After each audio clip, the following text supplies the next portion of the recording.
झारखंड में विधानसभा चुनाव की तैयारी जोर शोर से चल रही है। राजनीतिक पार्टियों ने चुनाव में अपनी पूरी ताकत झोंक दी है। इंडिया गठबंधन की ओर से कांग्रेस ने एक बार फिर बड़कागांव सीट से अंबा प्रसाद को उम्मीदवार बनाया। उन्होंने अपना नामांकन भी दाखिल कर दिया है। आइए जानते हैं कि आखिर कौन है अंबा प्रसाद। अंबा प्रसाद साल 2019 में रामगढ़ जिले की बड़कागांव सीट से कांग्रेस की टिकट पर जीतकर पहली बार विधायक बनी। इसी सीट से इनकी मां निर्मला देवी 2014 और पिता योगेंद्र साव 2009 में कांग्रेस के ही टिकट पर जीतकर विधानसभा पहुंचे थे। लेकिन कुछ कारणों से इनके चुनाव न लड़ने की स्थिति में अंबा ने 2019 का चुनाव लड़ा और जीती। तीनों ने हर बार यहां के आजसू उम्मीदवार रोशन लाल चौधरी को हराया। विधायक बनने के बाद पहली बार विधानसभा सत्र में शामिल होने के लिए अंबा प्रसाद घोड़े पर सवार होकर विधानसभा पहुंची थी। आईएएस की तैयारी छोड़ राजनीति में आई। अंबा प्रसाद झारखंड के पूर्व मंत्री योगेंद्र साव की बेटी हैं और उन्होंने 2019 के चुनाव में जीत हासिल करने के साथ एक रिकॉर्ड भी बनाया था। अंबा प्रसाद ने सबसे कम उम्र में झारखंड विधानसभा की सदस्य बनने का इतिहास रचा था। माता पिता के जेल जाने के कारण उन्हें दिल्ली से झारखंड लौटना पड़ा था। अंबा दिल्ली में आईएएस की तैयारी कर रही थी। घर लौटकर अंबा प्रसाद ने हजारीबाग कोर्ट में ही वकालत शुरू कर दी और माता पिता और भाई पर दर्ज मुकदमों को देखना शुरू कर दिया। इसके बाद इन्होंने राजनीति में एंट्री ली। अंबा ने साल 2007 में मैट्रिक की परीक्षा पास की थी। इसके बाद साल 2009 में 12वीं पास किया, फिर 2012 में बीबीए की डिग्री हासिल की। इसके बाद 2014 में पीजीडीएम किया, फिर 2017 में एलएलबी की डिग्री हासिल कर चुकी हैं। ईडी की रडार पर आ चुकी हैं अंबा। बता दें कि इसी साल लोकसभा चुनाव से पहले अंबा प्रसाद ईडी की रडार पर भी आ चुकी हैं। मार्च 2024 में विधायक अंबा प्रसाद के चाचा और मामा के घर पर ईडी की टीम पहुंची थी। इस मामले पर उन्होंने क्या कुछ कहा था वो भी सुनिए। बार बार ये अवैध कब्जा वाला मामला क्यों आ रहा है मुझे समझ में नहीं आ रहा, जबकि आप लोगों को बार बार हमने बोला है कि किसी का अगर पैरवी किया, जमीन विवाद तो बहुत आम बात है, वो बहुत जगह जमीन विवाद होता है। अगर एक मोहल्ले का जमीन का विवाद निकाल के देखा जाए तो हमको लगता है हर विवाद में फिर घुस के और उसको देखना चाहिए कि कौन किसका विवाद है, किस तरफ है, क्या है।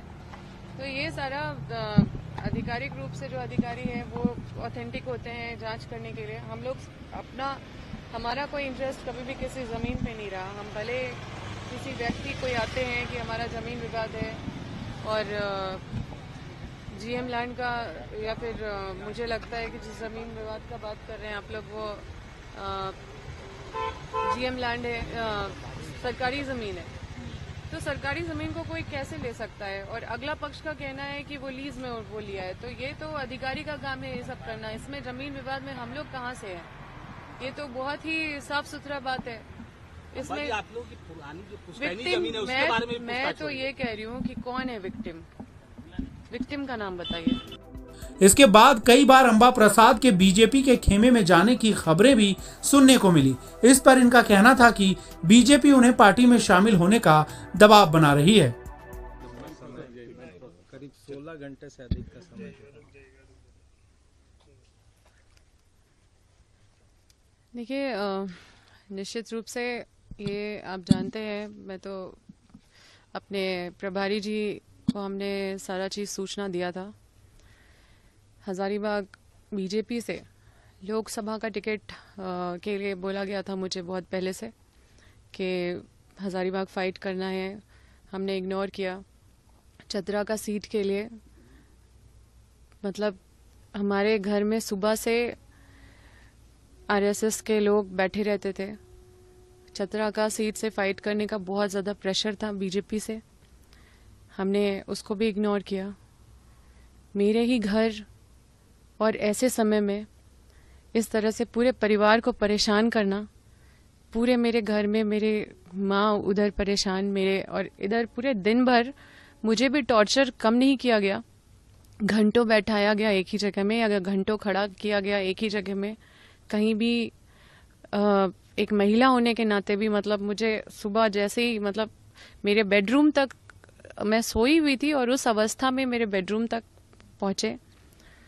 तो निश्चित रूप से ये बहुत ही दुखद है। और जिस तरह से हर चीज़ पॉलिटिसाइज करके चीज़ों को किया जा रहा है, ये लोगों को जानने की ज़रूरत है। मुझे कई बीजेपी के लोग हमेशा इत्तला करते रहे कि ज़्यादा एनटीपीसी के खिलाफ विधानसभा में मामला मत उठाओ, अडानी के खिलाफ मामला मत उठाओ। मैं इन लोगों के खिलाफ मामला नहीं उठाऊं, अपने सर पे नेम प्लेट लगा लूं बीजेपी का, ये मैं नहीं हूं। तेली, कुशवाहा, कुर्मी और मुस्लिम वोटर्स निर्णायक। इस बार भी कांग्रेस के अंबा प्रसाद की टक्कर रोशन लाल चौधरी से है, लेकिन वे इस बार एनडीए के प्रत्याशी हैं और बीजेपी के सिंबल पर चुनाव लड़ रहे हैं। यहां जीत हार तय करने में सबसे अहम भूमिका जातीय समीकरण की होती है। बड़कागांव विधानसभा क्षेत्र में जातीय समीकरण को जिसने अपने पक्ष में गोलबंद किया, उसका पलड़ा भारी रहता है। यहां तेली और कुशवाहा वोटरों की संख्या सबसे अधिक है। इसके बाद कुर्मी वोटर निर्णायक रहते हैं, फिर मुस्लिम समुदाय के मतदाता आते हैं। अंबा प्रसाद तेली समुदाय से हैं और रोशन लाल चौधरी कुर्मी जाति से आते हैं। ऐसे में यह देखना बेहद दिलचस्प होगा कि क्या बड़कागांव के दंगल में रोशन लाल चौधरी इस परिवार से पा पाते हैं या नहीं।